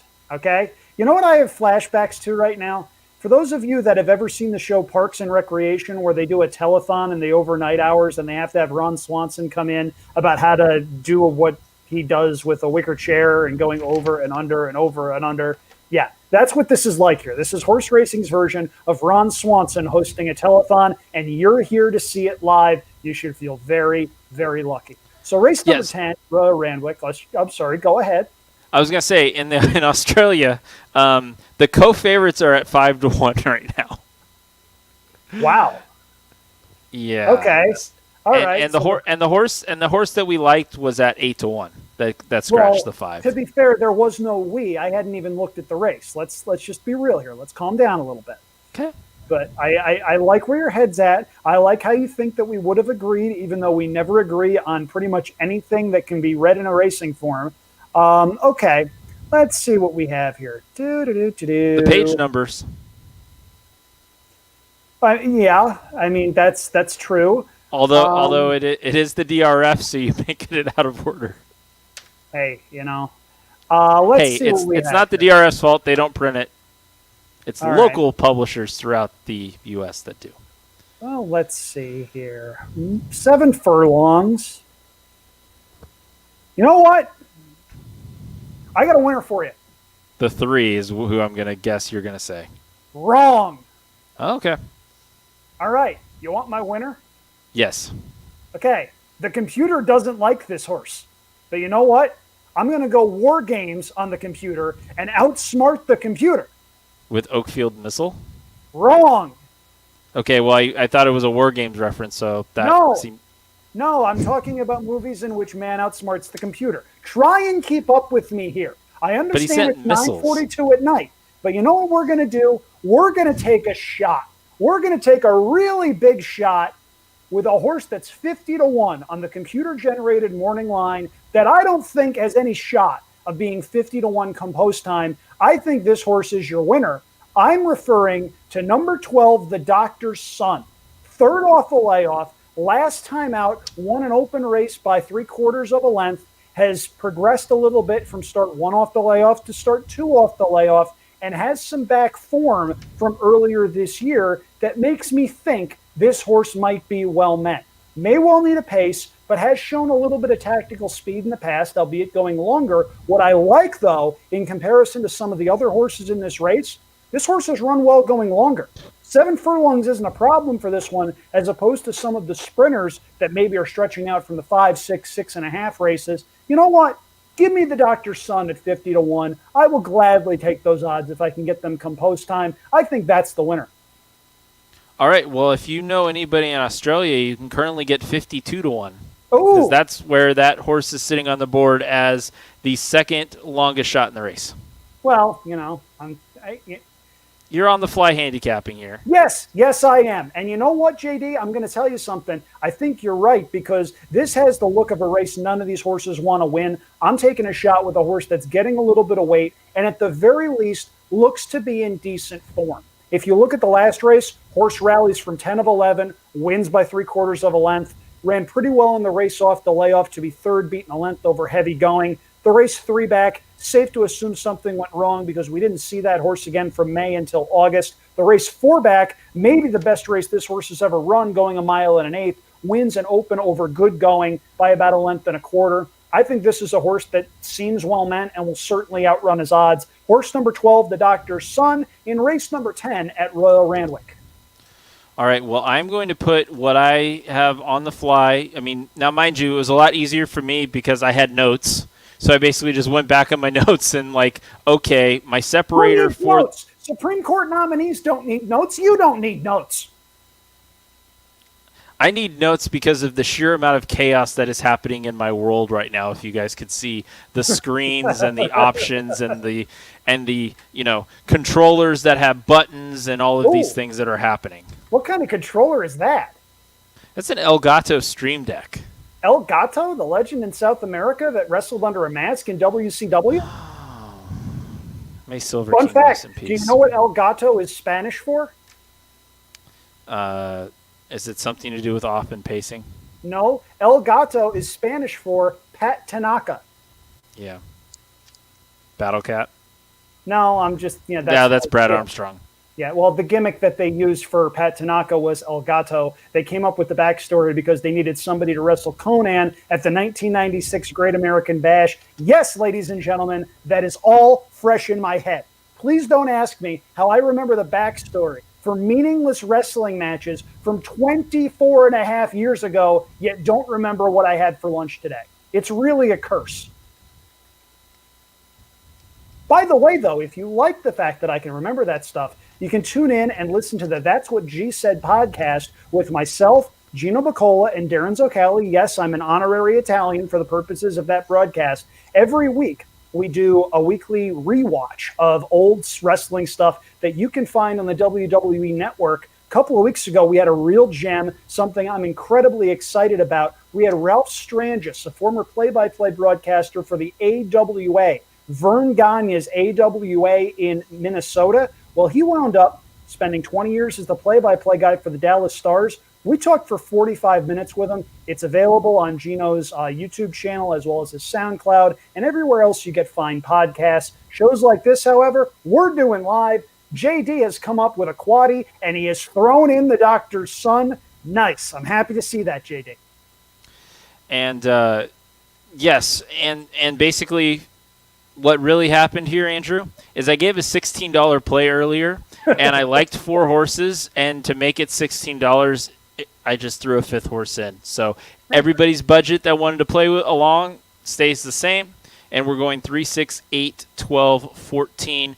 And to give you guys, again, we're talking about race 10 here, which we're not going to be on the air for. If you're on the East Coast, that will be taking place. The post time is 3:09 a.m. Eastern Time, 12:09 p.m. Pacific Time. And if you're in Hawaii, it's 10:09. I mean, that's completely doable. So Best Stone is my top selection there for trainer John Thompson, I should say. Draws barrier 12, but should cross over, should get an early lead in the 1,400-meter race, as Andrew mentioned, the 7 furlong campaign. Also going with the 6 Mirror of Vision, the 8 Bombassé, the 12, who Andrew loves, the Doctor's Son, who will be north of 40-1, and the 14 Dream Circle for David Payne with Rachel King on board. So 5, 7, 9, 11 here in race 7, the Everest 2, 3 in race 8, 7, 10 in race 9, 3, 6, 8, 12, 14. 20-cent base wager will cost you $16 US. And looking forward to playing this sequence along with you guys. And if you guys comment on either platform, on YouTube or Periscope, Twitter, we're able to bring that into the broadcast, even if it makes no sense, even if it's after the fact. Like, we can show this. I mean, we already did that, but yep, many times. JD we have test many times. Yeah, but we're past that race, so we're okay. We're heading towards the Everest here, as the second richest race in the world, 14.9 million Australian dollars. And since you have your Sky Racing World and I don't, your past performances, it has the amount in US dollars. Can you grab that for me, and I'll write it down so I'm not going to ask you again? Yes, I can certainly do that. It is 10.7 million. 10.7 million US dollars on the line in the Tab Everest. We've got 12 horses going 1,200 meters. Again, the 3 races we've been covering will end with the Everest. They've all been at 1,200 meters. Andrew. Can I ask the question? You certainly may. Is this race named after the soft drink that was discontinued today after an illustrious 60-year run? No, this would be the betting entity tab, but Coke Zero plug. It's not Coke Zero. I like my story better. Hey, it's a good story, and there's a great episode of American Dad all about Tab. Yeah. I know it's not your favorite show. On American Dad, it's not one of my favorite Seth MacFarlane offerings. Now, going back to the Everest, though, one of the main storylines that needs to be talked about is that of number 1 Nature Strip. The Nature Strip of last year probably demolishes this field. probably goes straight to the front and does not get caught. Having said that, he's run twice this season coming off the layoff. He was a decent second in a Group 3 race behind another horse that runs in this spot. They bring him back in a Group 2. You expect a little bit of a step forward, but he goes the other way. He leads early, has the trip that he wants, and winds up tiring to finish fourth, beaten 4 lengths. Now, I understand that there were certain circumstances there, but one of the horses that beat Nature Strip that day was Deprive, who just ran in a Group 3 and didn't run particularly well. Granted, didn't necessarily get the best trip, but that's not a flattering thing for Nature Strip, who was one of the favorites in the betting right now. JD, if the Nature Strip of late 2019, early 2020 shows up, everybody's running for second money. The question is, can he channel that form? I just don't think he can. Yeah, I don't know. I mean, one of the race weekends at Randwick that we covered on this show at the end of last racing season in Australia was the TJ Smith, and I singled Nature Strip in that spot, and Nature Strip came home for James McDonald, but that was the last good race on the form. The thing that I see that concerns me is in the past we've seen this horse trial twice and then run. But that would be running for like an entirety of a campaign. Basically, since August, we saw 2 trials, a race, and really for the first time in the career, 2 trials and a race. Now, obviously, there was a reason for that because, didn't finish one of the trials, so had to trial again. But it's just interesting. And obviously, horses age differently, and it's tough to say that, the 6-year-old gelding is the same horse that we saw in April because, again, with Australia, horses' birthdays are all on August 1st. So we're talking about a 6-year-old horse now, even though the horse was 5 in April. I know there's a lot of confusing things with Southern Hemisphere that we've tried to cover on this show. It's spring down there. It's beautiful weather as it snowed in Minnesota today.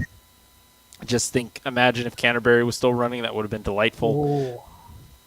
And Shakopee. But, yeah, there has been one other time in the career where Nature Strip put a couple clunkers together, but they were at much, much lower stakes, like very early on in the career. We've seen a pretty consistent Nature Strip ever since this horse kind of graduated from running at Mornington early on in the career to the horse that we consistently see run at Randwick and Flemington in the Valley. It's a good question. I don't know. And obviously, one of the things we don't have that our friends at TVG did, I know that just a couple minutes ago, they had an interview on TVG with Chris Waller. And obviously, I'd be very interested to see kind of what his thoughts were going into this race. As I don't really have a good answer. As he talked to Jason Witham from Sky, who's covering things for TVG, obviously with Candace here not being able to leave the country. I'm out on Nature Strip in this race. I don't have Nature Strip in my 4 that I'm including in the quaddie. Is Nature Strip the best horse in this race? Probably. Is Nature Strip in form right now? No. Can Nature Strip return to form? Yes. Do I think Nature Strip is going to return to form? No. I asked a bunch of questions, and I answered them all myself. I don't know if you caught all of them, but kind of give me your thoughts on Nature Strip. Is Nature Strip a horse, if you were playing the quaddie, that you would include? Only defensively, and only if I had a single that I had genuine confidence in later on in the sequence. I think there's more money to be made going against Nature Strip in this spot than there is betting on him. Now, if he channels his back form and makes me look like an idiot, so be it. But this is a horse that I've been conditioned to try to beat. He's likely going to be, if not the favorite, probably the second choice or the third choice, and I just can't endorse him at that likely price off of 2 clunkers off of the bench that were so far below what we saw him run back in March and April. You have to think the barrier trial on September 21st was certainly not what anybody had in mind. Maybe he wasn't 100% for that race on October 3rd, and that was certainly not the goal, but still, there's enough in the way of concern here to where I want no part of this horse if I'm playing a smaller ticket, or if even in exactas, I'm betting against this horse. I'm using two horses on top along with two other horses underneath, a similar strategy to what I used back in race number 5 when I cashed that nice little exacta, but I'm not using nature strip here. Maybe he goes early and forgets to stop, but that's not the nature strip that we saw in the past 2 starts. Now, we'll go down the list a little bit here. Number 2, Trekking, is a late running closer, not taking a whole lot of money in the pools. Second off the bench, maybe he needs a total pace meltdown here. I can't see it. I think he's a really nice Group 3, Group 2 type horse. Did win a Group 1 over soft going, but I just don't think he's of quite this caliber. 19-1 currently in the States. If you're watching in Sky Racing World territory, we should be standing up as the Australian national anthem is being played, or actually being sung, I should say. And I didn't catch who's singing it, but obviously somebody important, as this is. We're going to go with Men at Work. We're going to go with Men at Work singing the national anthem. Was not. Classique Legend continues to be the favorite here at 8-5. Santa Ana Lane at 28-1. Behemoth, a horse we have not talked about that we'll get to, 5-1 in this spot. Bivouac at 26-1. Gitra at 4-1. And then we'll go to the second page here, and we'll keep updating as the 8-horse Eduardo is at 30-1. The 9-horse Dollar for Dollar is at 86-1. Tofani, the 10, the New Zealand bred, is 59-1 for Michael Moroney with Tommy Berry aboard. The 11, Libertini, at 7-1. Still some good value there on Libertini, Andrew, for you. And then the 12, Hot Brown Her, at 42-1. If you're following this show, we would probably not bet on Hot Brown Her at 142-1. But maybe 142-1. You know, at that price, anybody is an overlay, but you get the point. We're not big fans of that horse, and we weren't big fans of that horse last time out when a lot of people thought she couldn't lose. Yeah, and she did lose very badly. But I want to get back to Behemoth here, and I brought the set of odds up again. And obviously, Behemoth is a slight outsider to the rest of this field. And what I mean by that is the 5-year-old gelding is very lightly raced, 7 wins over the 17-race career, but has been running in a different circuit. So coming from Morfrettville and Caulfield, which are 2 tracks that I can't play, but I can watch those races. And in the Mimsy and the Rub Clark, I mean, those are 2 of the more dominant victories in major races that you're going to see in Australia, and to do them back-to-back on the 3 weeks was just very impressive. And going, back over really what the campaign has been for this horse. I mean, 3 straight wins, has won 4 of the last 5. Just comes in top form.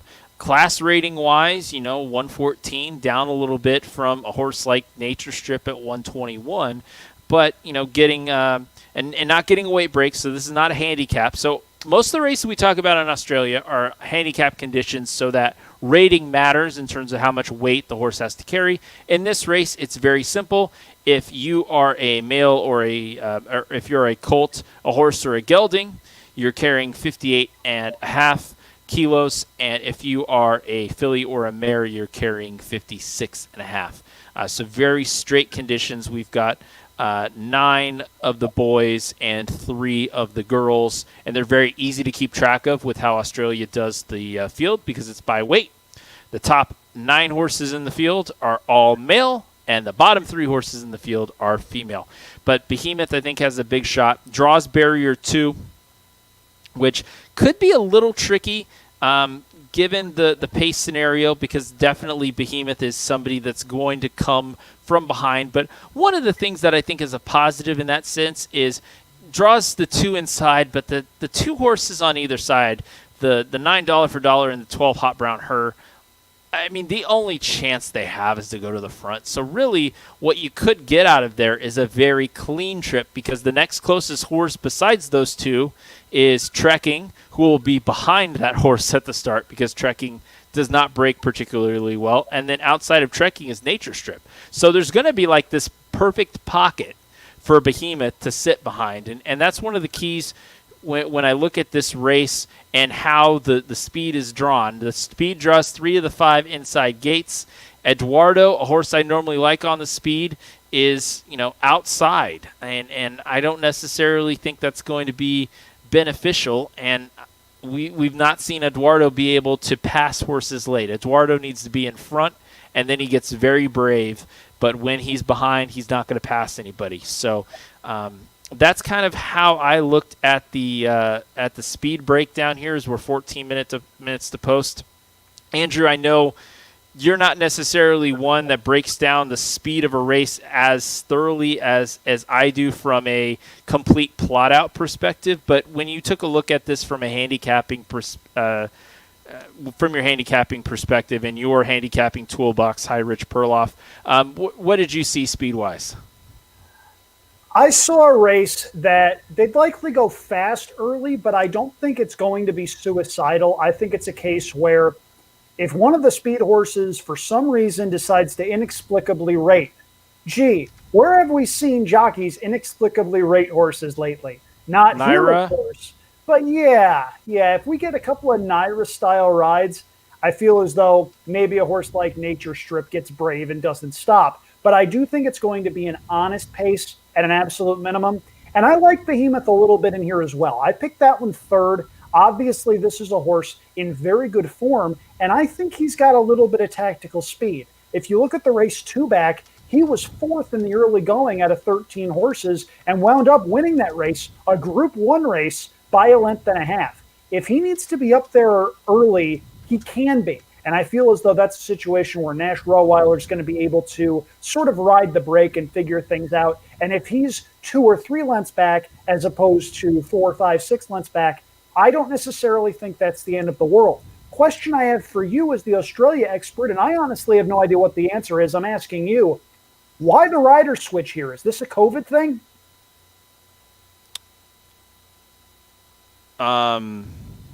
That's a good question. Yeah, I'm curious because obviously there was a rider switch when the horse went to Caulfield. They go to Caulfield, and the jockey that was a COVID thing. But coming back, I think those restrictions are off. But again, it's Caulfield Cup Day. It's the sad part of this for Australia and how this has all worked out is this is probably the second biggest race card in terms of purse in Australia, and the third is also happening today right now at Caulfield. So you also see some jockey division from that as well. Okay, fair. I figured there was some reason, but it's a little bit jarring because you're talking about a race that's $14 million in Australia dollars, almost $11 million in US dollars, and there's a rider switch going on. I mean, we've seen some weird musical chairs here in the States, but there are reasons we have seen musical chairs here in the States. And the situation in Australia, perhaps a little bit different. So Behemoth gets a new rider. I don't think it's a major concern. Nash Roweiller is a very good jockey. I picked Behemoth third. I picked your current favorite, number 3 Classic Legend, fourth. And I just don't think he had an excuse last time out when Libertini beat him. Classic Legend has a better barrier draw today. He'll break from barrier number 6 as opposed to Libertini, who breaks from barrier number 12. Maybe that's enough to trim the gap from 2 lengths down to something, but I'm looking at the past performances, and I just don't think Classic Legend had any excuse last time. I used Classic Legend underneath an exactas, but on the win end at 2-1 right now, that hits me as a price that I just can't swallow. So Craig Williams is riding the 11 Master of Wine, who is the second choice in the Caulfield Cup, which is a $5 million Australian race that's going to be taking place 11:14 Pacific time, 2:14 a.m. Eastern time from Caulfield. That's race number 9, the Stella Artois Caulfield Cup. That's also where you will see Hugh Bowman, Damien Oliver, Jamie Kaw, Luke Curry, William Pike, Declan Bates, some of the other big name Australian riders, Damian Lane, Michael Okay. Walker, That Mark makes sense, and I Zara. appreciate you looking that up. Thank you. No problem. As we are 10 minutes to post, they are making their final lap around the saddling paddock at Royal Randwick before they hit the course proper. And those of you that have been tuned in tonight, we really appreciate your patronage. We'll stay on for the race and a couple minutes of aftermath, some post thoughts, a victory lap if one is available. Really, we're trying new things here, and if you appreciated or like today's show and kind of this live format, it's something we're willing to explore more. Obviously, we are not at a position where we're going to have rights to show any of these races. We can't afford that? No. I spent it all on the Elgato Stream Deck. Okay, I'm just making sure. I figured, I know you were rolling in the big bucks as opposed to me spending most of my bucks on rent here in Northern California. So Oh, yeah, I figured if anything, rolling in big bucks, I hope is being used as a relative term. hey, I'm just saying, you've got enough money to buy that ugly couch as a show of extravagance. So, Hey, it's always nice when you win a ticket and you're able to purchase a couch. Now, I purchased a couch from Wayfair, Andrew. It was not like I went to Ethan Allen and got a couch. Is Ethan Allen still around? I'm tough to tell what luxury. anybody out there retailers are know still anything about high-end furniture? Because apparently Andrew does not. No, I brought my couch after Saquon Barkley put up 200 yards and 4 touchdowns to win me my fantasy football league, so I can relate to that. That's for darn sure. For those of you that haven't seen JD's ugly purple couch, you're just going to have to take my word for it. It is an ugly purple couch. And now that I'm full screen, I can, just keep going and going about this couch with JD not being on screen to defend himself, because this is just the way things are here on this live edition of Champagne and JD as we come up on the Everest, which is less than 10 minutes away. Australia A in your ADW of choice. It's race number 7. It kicks off a late quaddie. JD has a $16 ticket that I'm sure he'll put up at some point between now and then. And JD has now gotten his revenge because we're seeing him in his purple, and is that purple or royal blue? I can't quite tell. This is royal blue today. Okay. I was trying to figure out a way to get you up with the board while I placed my last wagers here, but I cannot seem to figure that out for the life of me. So I'm going to put the board back up, and whenever you want me to switch to the second, or actually, we've got to go over our picks. So do you want to? Yep. So I'll go ahead and get that up for you, and we'll get the full graphic and give you the full treatment here as you can talk about your top 2 selections in this race. If things, the sound effect works and everything. All right, so these are in number order. They are not in order of preference. My top selection, as I've mentioned a couple of times now, is number 11, Libertini. The barrier draw is a problem. I'm not going to act like it isn't. Having said that, she gets the ground that she wants. Libertini over good going is one of the best turf sprinters in the country of Australia, and I think she's going to capitalize on this situation. The betting board doesn't make a whole lot of sense to me. Classic Legend, good horse, I thought would be one of the favorites. Libertini beat that one on the square last time out. Libertini is 7-1. Classic Legend is 2-1. That doesn't make any sense at all to me. My money's on Libertini to win. I've keyed that one in exactas. My second selection is number 7, and God, I hope I'm saying this right. Gitra, JD? Okay. I'm going to call it the 7 horse from here on out. I'm 1 for 1. I'm good. Source 1, a Group 3 to prepare for this last time out, goes second up here. One of the horses that just always seems to fire. Sometimes his best isn't good enough, but it's usually good enough for a piece. 9 wins, 6 seconds, 4 thirds in 20 career starts. That's 19 in the money finishes. This is a horse that is a dream to own and a horse that has emerged as one of the better turf sprinters on the continent. So I'll go 11-7 for a cold top 2. If you're throwing in a couple of others in exactas, I'll use Classic Legend underneath. I will also use number 5, Behemoth. It wouldn't necessarily shock me if Behemoth wound up winning this race. The fact that this horse is cutting back from 7 to 6 is, I don't want to say a concern because he's got some tactical speed, but it's certainly worth noting. There's a jockey situation going on there with the Caulfield Cup also happening today. Maybe Behemoth wins. I know JD is high on him. If Behemoth runs second behind Libertini, I will certainly not be complaining. 11 with 357 and 357 with 11. And I'll also have a win place bet on number 11, Libertini, as well. That's the way I see it in the Everest. Fantastic race from both a quality standpoint and from a betting standpoint. Libertini 6 or 7 to 1 right now in the North American market. And speaking of the North American market, I really hope I've given JD enough time to get his bets in. I got my quaddie in. I still have to make my wagers on this race. But Behemoth and G-Tra is my top selection. But looking at the odds board, they're both 9-2, and not really separated by much here. You're getting 7-1 right now on Libertini. I think you have to be happy with that. Classic Legend 2-1, and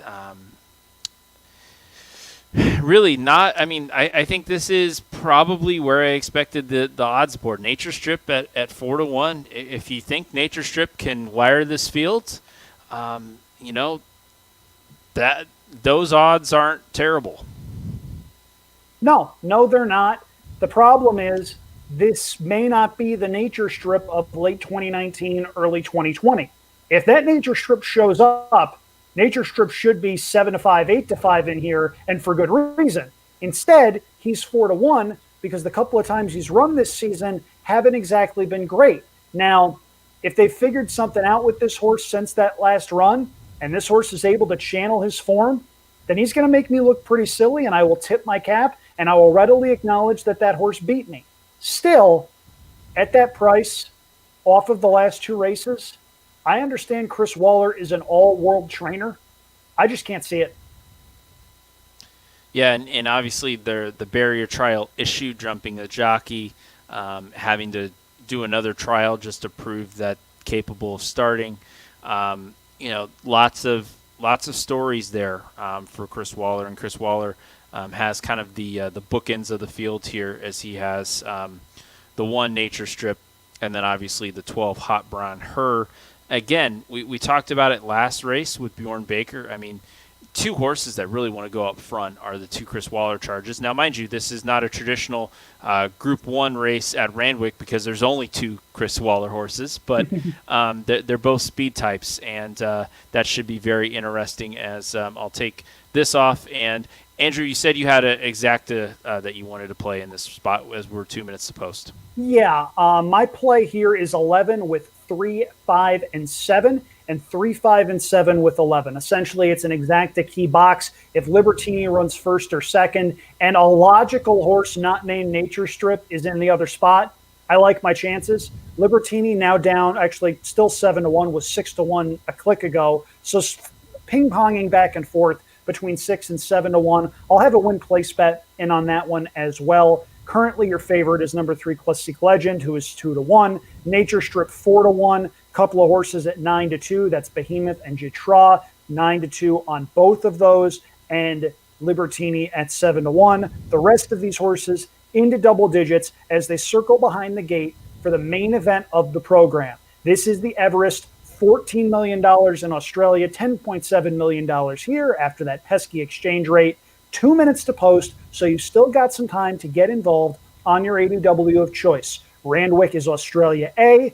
This is race number 7. It's the start of the Lake Quaddy. JD has a $16 ticket that he has shown previously, and there it is right there down on the bottom of the screen. I gave out a long shot totally on the fly in race number 10. Horse number 12 in your program at 50-1. Just looks like a horse that's in form and will certainly outrun the odds. Have to have a play on that one as well, of course, depending on the odds. Anything north of 30-1 would hit me as a pretty significant overlay, and I think we'll get it come post time because that's obviously a horse taking a step up in class, but one that at least seems to be in career form and seems to be finding his best stride. We've got a rider off on a horse behind the gate here, JD. I'm not quite sure who it was as they pan, and we see, I don't know if we can call that a crowd, but certainly a gathering at Royal Randwick. It looks like it's Rachel King off Eduardo. Okay. Oh, no, it's the 5, not the 8. It's National Rottweiler Alpha Behemoth, but that's expected. Usually loads without the rider. Okay, thank you. Appreciate that. Local insight from JD. As much as I kid him, he knows as much about Australia as just about anybody in the North American racing scene. So they're in the process of loading. JD is a little bit ahead of me. I'm about 20 seconds behind because watching this on my phone, so Pixelated Andrew doesn't show up in this handy dandy box that I'm currently in right now. Beautiful day at Royal Randwick. There's a little bit of haze coming in, but they've shown the aerial shot a couple of times now.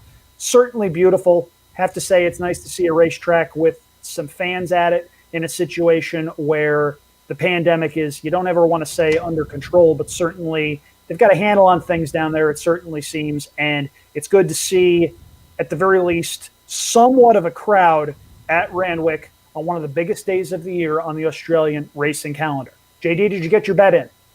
I did. I got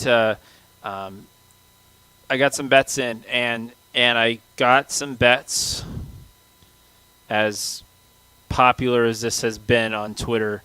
I got some bets with dollar for dollar on the bottom in exactas and tries. If everything breaks well and that horse runs second or third, the exact and trifecta is going to pay big. I can't fault you for that. So, but the key plays for me, Behemoth and J.D, have them boxed in a bigger exacta. This comes 5-7. We've had a good day.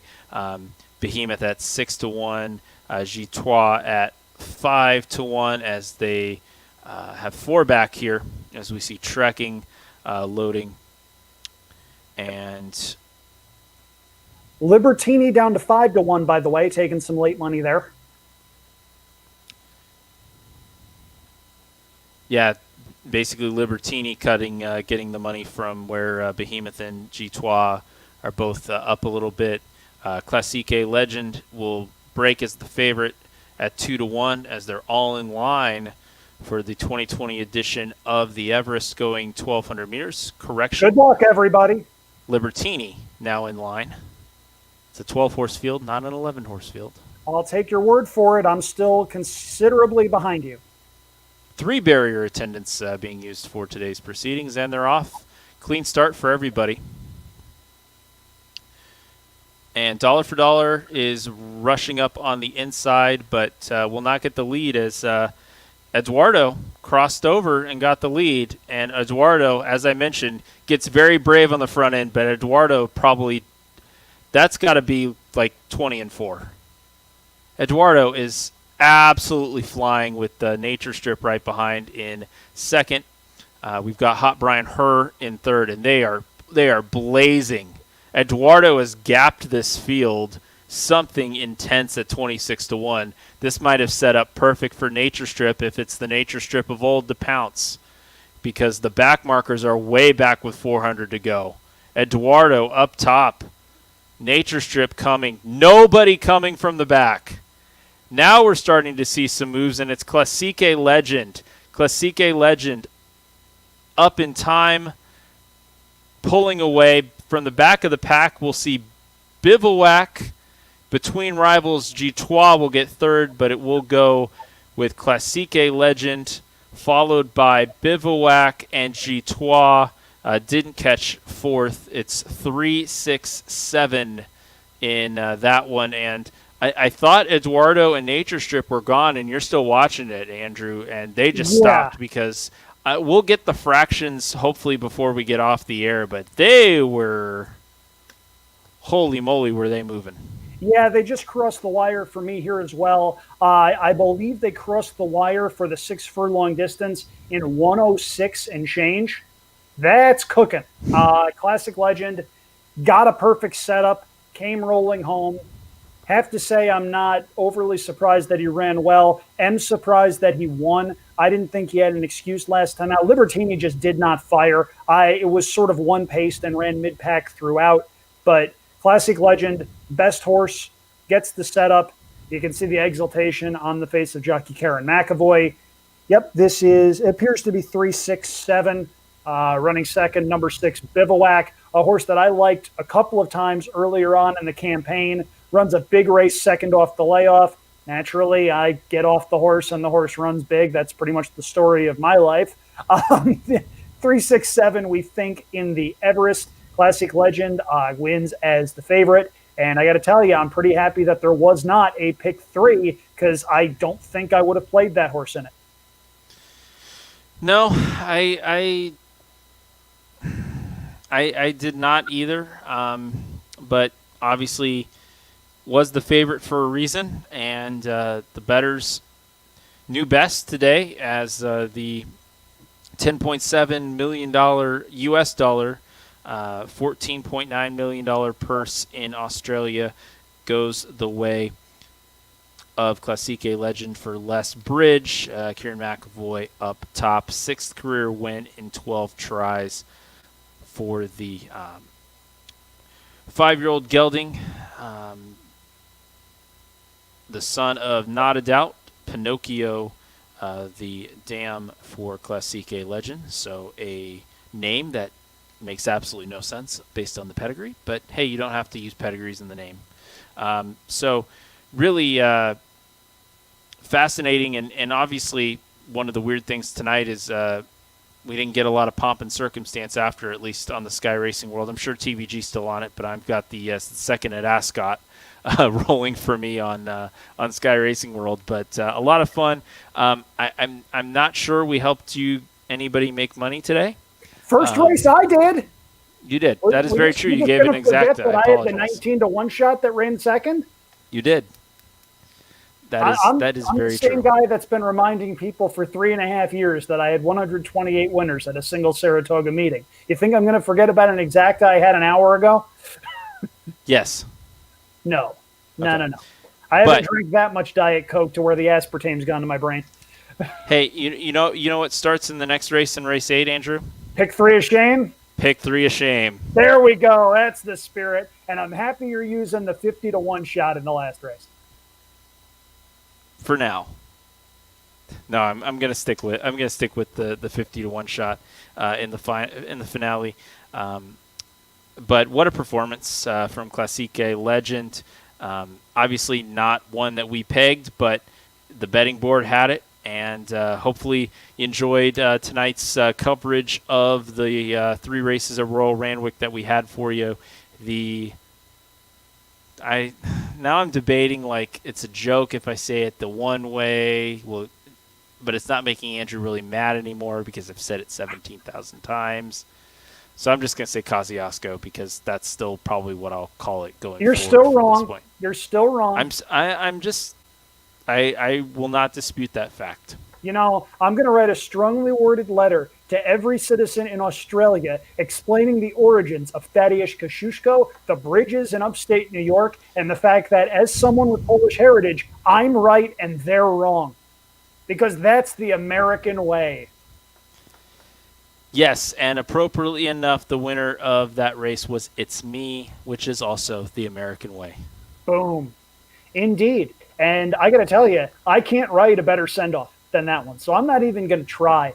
If you've taken some time out of your schedule to join us live here for Everest night, know that we really appreciate it. We know that you've got a whole bunch of things to be doing on a Friday night. So if you've watched us for all of this or part of this or whatever, we thank you. We appreciate you. If you want to see the stuff that we've done from past episodes of Champagne and J.D., go on our YouTube channel. We've got some really cool interviews with some heavy hitters in the world of horse racing. We'll have some pretty big shows coming up leading up to the Breeders' Cup as well. You don't want to miss any of those. We usually tape our shows on Thursday nights, and they're usually up either late Thursday night or early Friday morning, so you can get your fix in before the weekend races are run.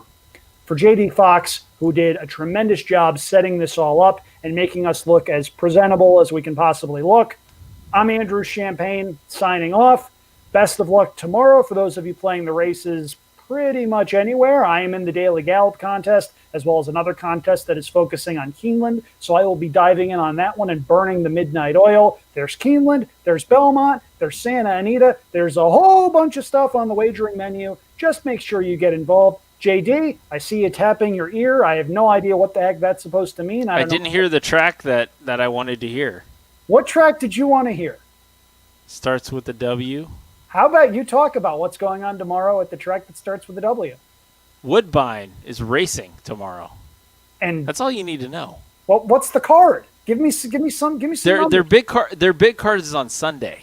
Okay, that's but so tune in on Sunday, tune in on Saturday. Just enjoy the races at Woodbine. Hopefully they're not washed off the turf. Fingers, toes, and eyes crossed on that one. At any And rate, Belmont, I don't know. Is Belmont officially off the turf for tomorrow? Have you seen? I don't know. Me and Belmont don't get along. Good shout out to Paul LaDuca, who was back on the Naira feed today for Belmont. Got to do some work with Paul a couple weeks ago for the Preakness, so good to see him back in his element at a New York track.